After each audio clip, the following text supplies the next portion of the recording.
I'm Mason, and this is Cara, and Hello. we're the hosts of Expert Secrets Revealed Conversations in Health and Fitness, also known as the ESR Show, Mhm. sponsored by Syntrax Nutrition. It's a show built around exceptional people and ideas that are designed to educate, entertain, and inspire. Mhm. And today's guest is Catherine Brennan, and we're really excited to have her on. She has qualified and run in the Boston Marathon and the New Mhm. York City Marathon. She's also the author of a very popular blog called Your Pathway to Health. She has over 35 years of experience in battling depression, Yeah. and that has equipped her to speak as a keynote speaker Mhm. on health and wellness issues way beyond diet and exercise. Well, And we she's are excellent. super, super Mhm. excited to have her on here today. So, Catherine, welcome. Thank you. Thank you for having me. Absolutely. Now, Catherine, I want to start off with so many people talk about health in terms of diet and exercise, but there's so much more to that, spiritually, mentally. Tell us a little bit about your thoughts on that. Yeah, that is a great question. We each live in a body, we each have a mind, and we each have a spirit.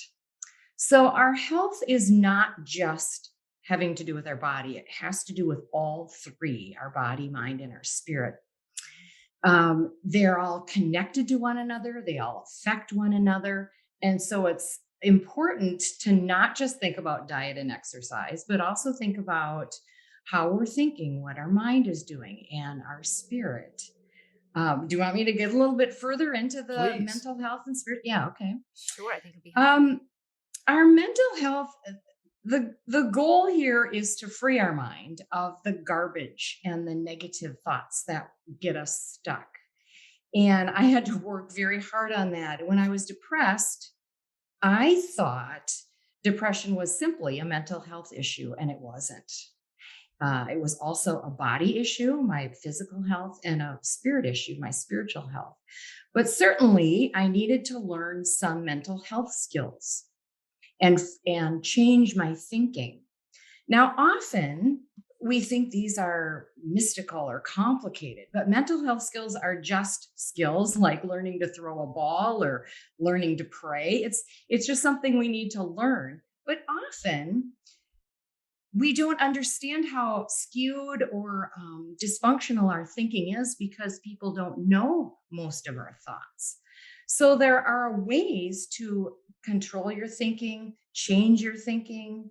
And I have kind of four basic tenets, and there's so much to say on each one of them. But the first is just to get control of your own thoughts and know what you're thinking and understand how you feel about yourself and what you're saying to yourself about yourself and others. So just loving yourself and managing your own thinking.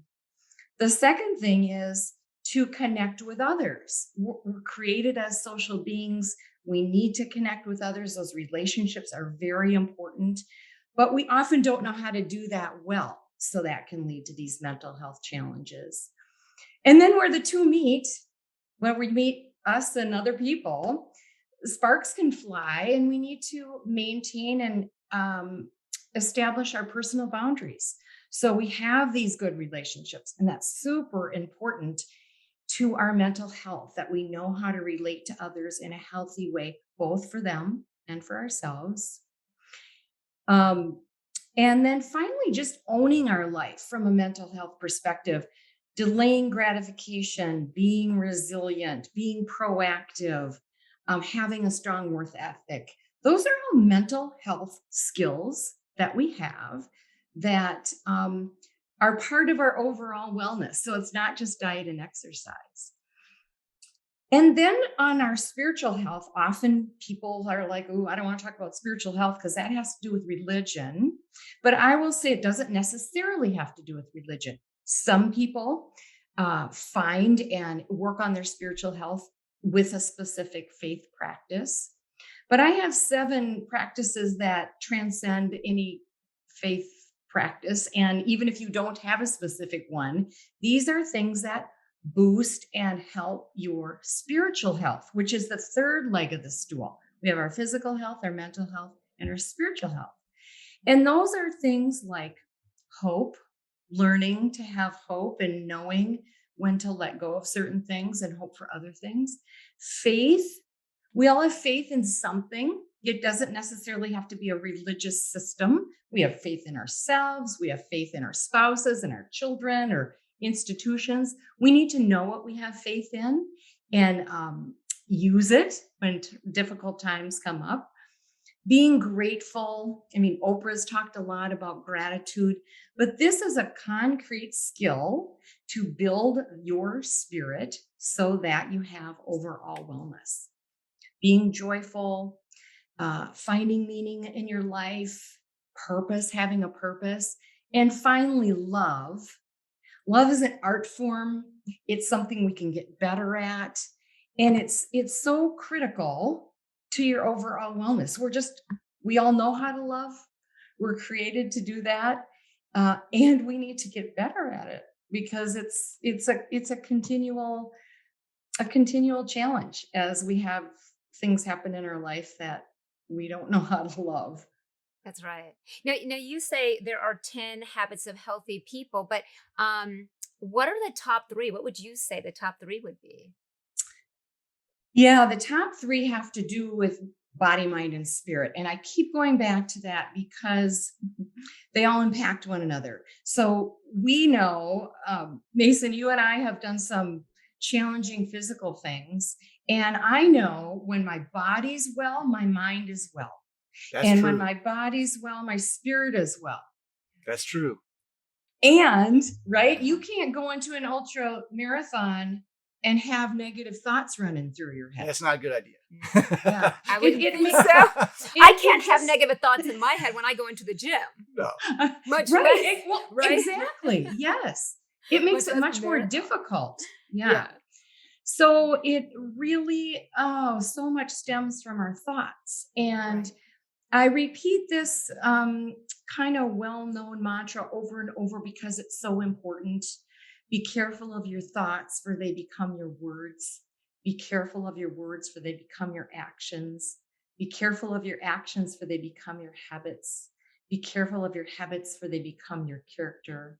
And be careful of your character, for it becomes your destiny. And it all starts right here. It all starts with our thoughts. So a healthy habit is to have healthy thoughts, useful thoughts, productive thoughts. And we really can manage that. When I was depressed, I thought I couldn't. I thought like every crazy thought that popped into my head was something I had to believe or I had to chase or I had to, mull over. But that's not true. There really is a way to manage and control your thinking. And it's a habit we can get better at, and it'll add to our overall wellness.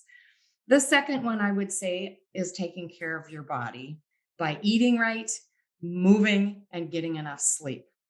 And primarily, the reason I was depressed was I had an unhealthy body.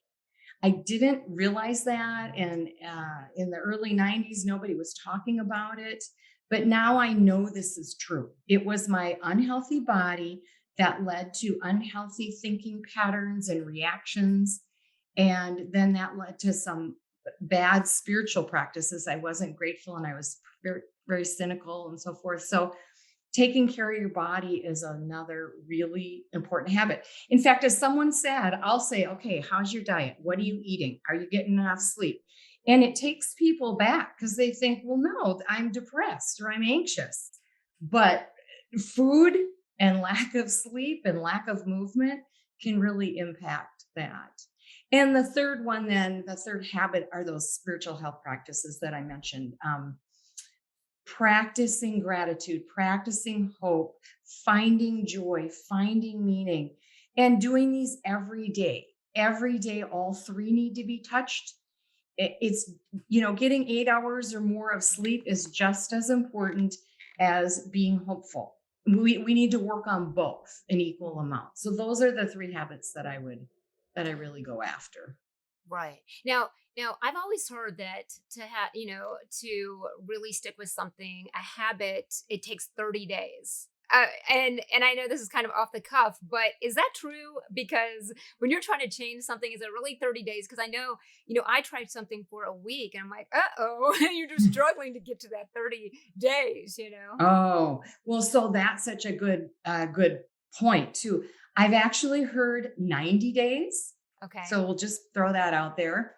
And the thing is, if it's so hard after a week that you don't want to do the next, 20 days or whatever, it's not sustainable. So that's the wrong place to start. You really need to start something that's pushing you a little bit, but not so much that you'll give up. So if you don't sit on the couch every day and then say, you know what, I'm going to work out 5 days a week, an hour at a time. And after 2 days, you say, well, forget it. And then you never go back to it. So we need to take those really small steps in Yes. all of those areas again. And here's Mason, you might track with me on this one. I can work out anytime. That's the easy one for me. But maybe the mental health ones, that's harder for me.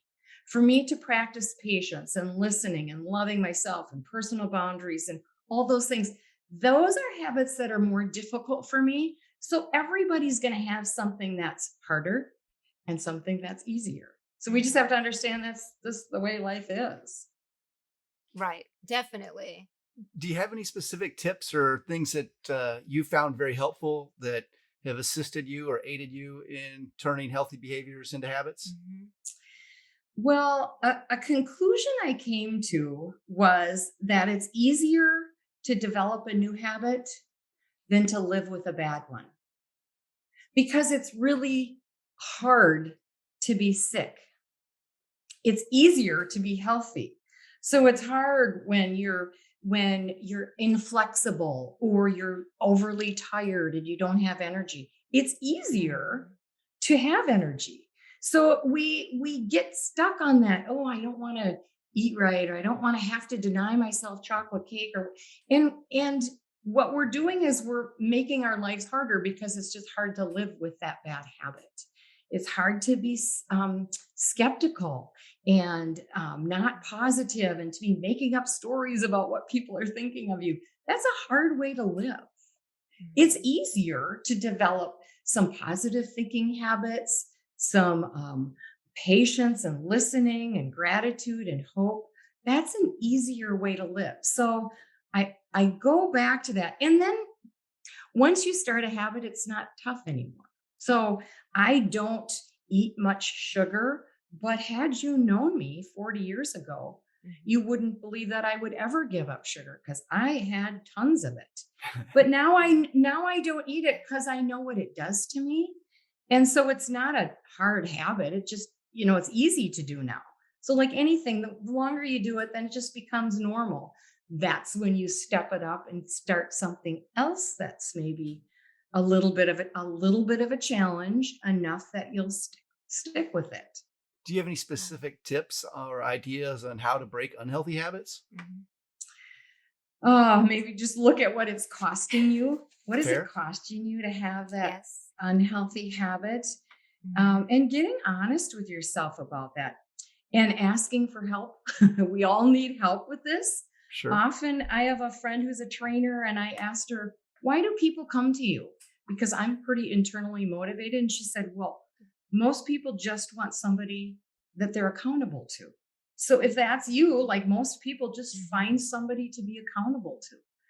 Pay for it. I mean, we can live with a bad habit or pay for somebody to help us develop a good one, and then our life will be easier. It's really a good investment in yourself. What, that is a That's good great. idea. Yeah. Because I think back into college, and I grew up in a middle class family and whatnot, and I remember, and I went to a relatively expensive private college, and I did the math to find out how much I was paying per credit hour and how much it cost me if I missed a class. Oh, And- I love it. And I could count how many classes I missed in 4 years on one hand. And it was because I knew, I worked during the summers, and I worked, and I knew how many hours of work I had to do to pay for a Yes. class. And when I thought of the investment I was making in the class. I couldn't justify where some of my buddies, might have had the bad habit of skipping class and sleeping in. I knew this is expensive, and no amount, and that amount of sleep, whatever extra sleep I was getting, was not worth the price that I had to pay for that class. And it was a personal thing for me. So the cost of, I did understand the cost, and some of my buddies, that their bad habit of not going to class, they hadn't done that exercise. So that actually rings very true to me. So thank you for sharing that. Awesome, that's how I love it, Mason, how you broke it down into pieces. Because that's also really critical, right? Instead of, I have to eat right, break it down. Like, what does that mean? I'm going to start drinking more water. Let's just start with that. Yes. Or I'm going to eat one less candy bar this week, or, just start breaking it down. Yeah. That's right. Yeah. And you have something, so on your website, when you get on your website, it says, do something every day that strengthens you.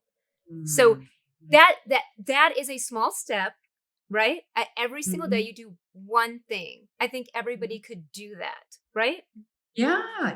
And it's just investing in yourself. And it can be something like getting to bed on time. I know when I'm getting up tomorrow, and I need that 8 hours. Sleep is such a huge deal. And I like to joke about how when I used to go to sleepovers when I was a kid, we would do everything but sleep, and then the next day we'd be all grouchy and, and crabby. Well, that, you can see that in children, and it's the same with us as adults. We just, So investing in yourself and doing something that strengthens you can just be simply getting enough sleep. I know you've spoken in the past about the importance of people taking their health into their own hands. And I guess that can be a double-edged sword depending upon how much knowledge and experience someone has with whether it's diet or exercise or any of the other things we've talked about today. What are some tips or advice you have for anyone who recognizes the need to take a more active role in their health?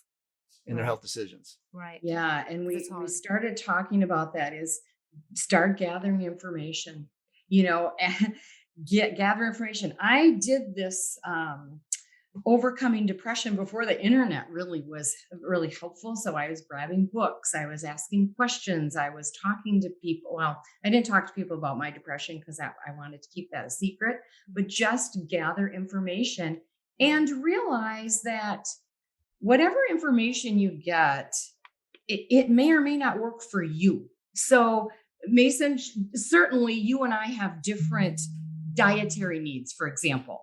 Oh boy, I'm sorry. When we're training. Yeah. Squirrel. Yeah.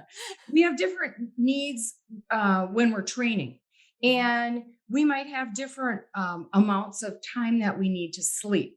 So you gather information, then you start doing an experiment on yourself. Is this working for me or not?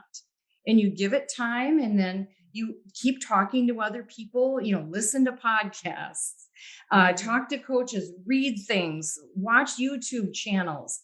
There's so much information out there. And so start being your own advocate. It's like, this is my body I live in. Nobody else is living in this. So, and I'm the one that feeds it. I'm the one that makes sure she gets rest.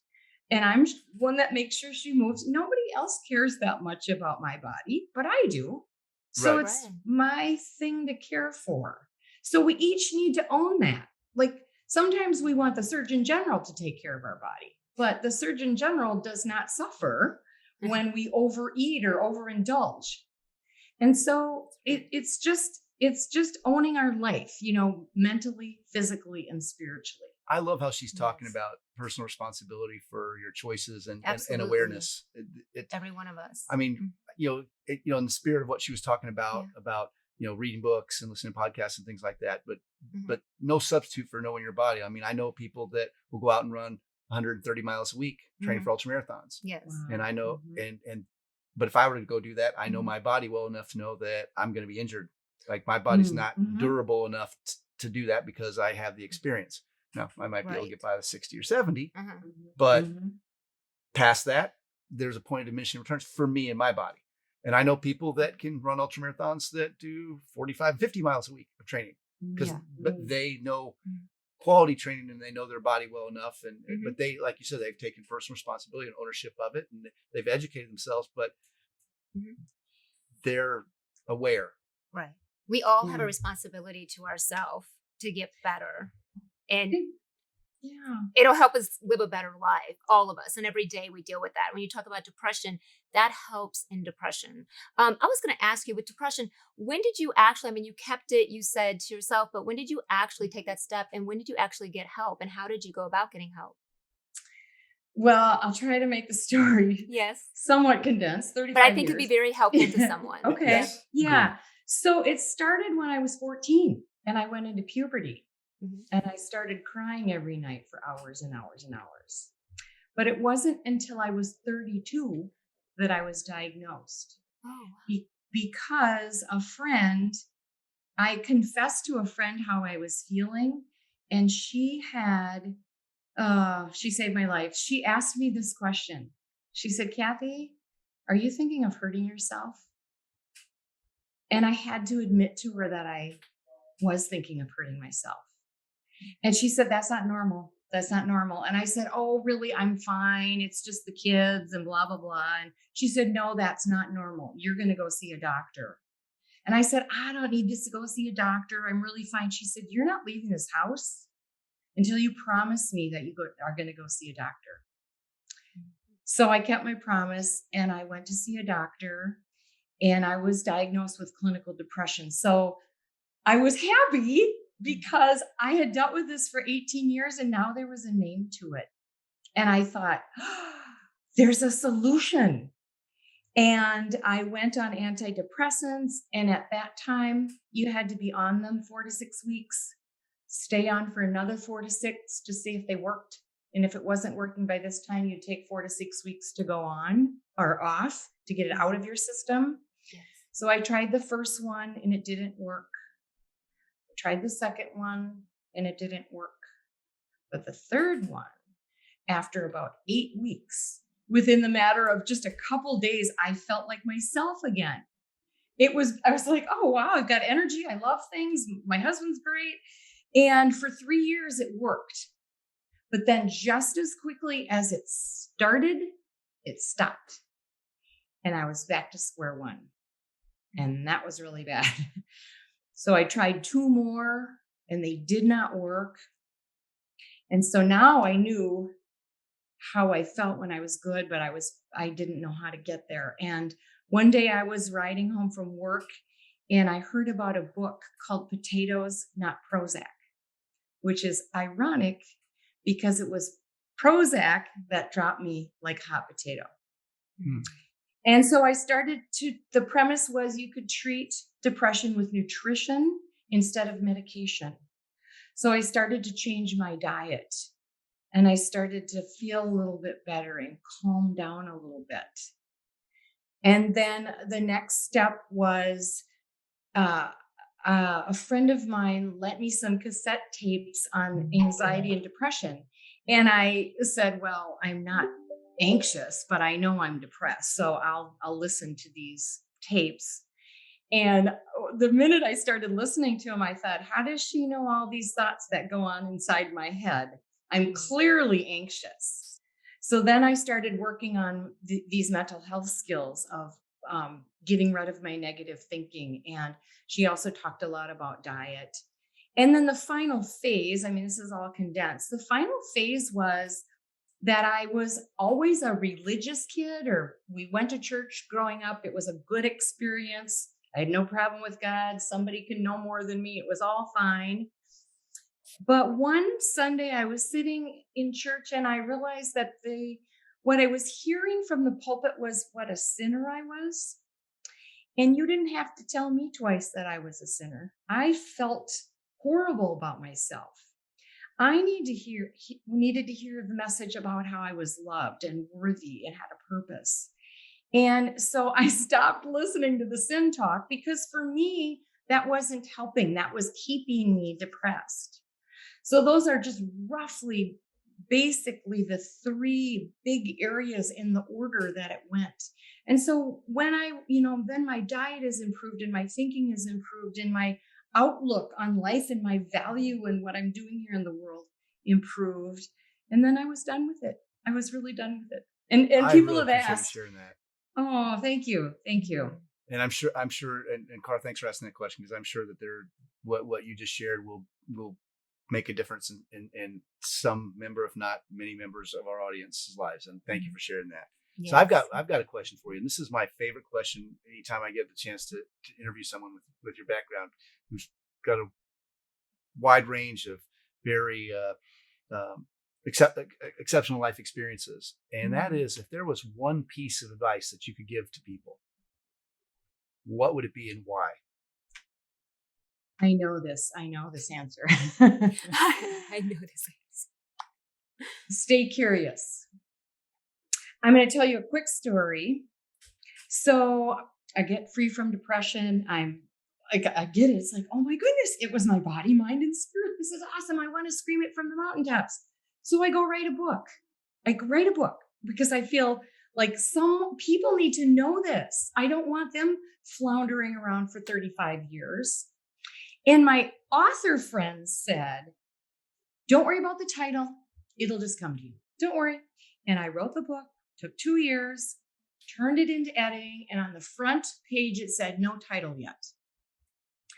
And so I'm talking to my book coach, and she said, well, Kathy, what do you want for the reader? What are you asking them to do? And I said, well, I want them to know that if they try this and it doesn't work, they're going to try something else. If this doesn't work, what else will work? If that doesn't work, so now what? If that doesn't work, so now what? And there was the title of my book. So now what? I love it. I didn't realize that I was created with this question always on the front of my mind. So now what? When the antidepressants didn't work, I dug deeper and said, so now what? When I had negative thinking patterns, I said, well, so now what? Now what do I do? Not what can I do, but what will I do? There's a big difference. So my answer is stay curious and keep asking, so now what? There are answers to all of our problems, to all of our life issues. It's a classroom. It's just giving us these challenges so that we can become more of who we were created to be and share that wonderful person with the rest of the world. We all have things to uncover and to get better at. Yes, more than absolutely. anyone. Yeah. Absolutely. Definitely. Okay, so tell us, we're so happy you were with us here today. Tell us, where can people get in touch with you? Where can they get that book? If they have any questions for you? Yes. My website is KatherineABrennan.com, and it's Catherine with a C. Are you able to put that in the show notes? Oh, Yes. sure. So people could connect that? Absolutely. KatherineABrennan.com. I also have a YouTube channel, Catherine A. Brennan. And on Facebook, my business page is Look, Feel, Do Better. Now get this. When you're physically healthy, you look better. When Yes. you're mentally healthy, you feel better. And when you're spiritually healthy, you do better. It's just what happens. So you look, feel, and do better when you get to this overall wellness that I'm talking about. Thank you. Absolutely. Thank you so much, Catherine. And we hope you thanks come for on the show having again. me. Absolutely. Oh, I'd love to come back. Thank you. Thank you so much. Okay, so thanks everyone for tuning in. You can find this podcast and others at esrshow.com. You can also subscribe to our YouTube channel while you're there. And would love to thank our sponsor, Syntrax Nutrition. So you can check them out at syntrax.com, all their awesome protein products. Thanks so much, and we'll see you next time.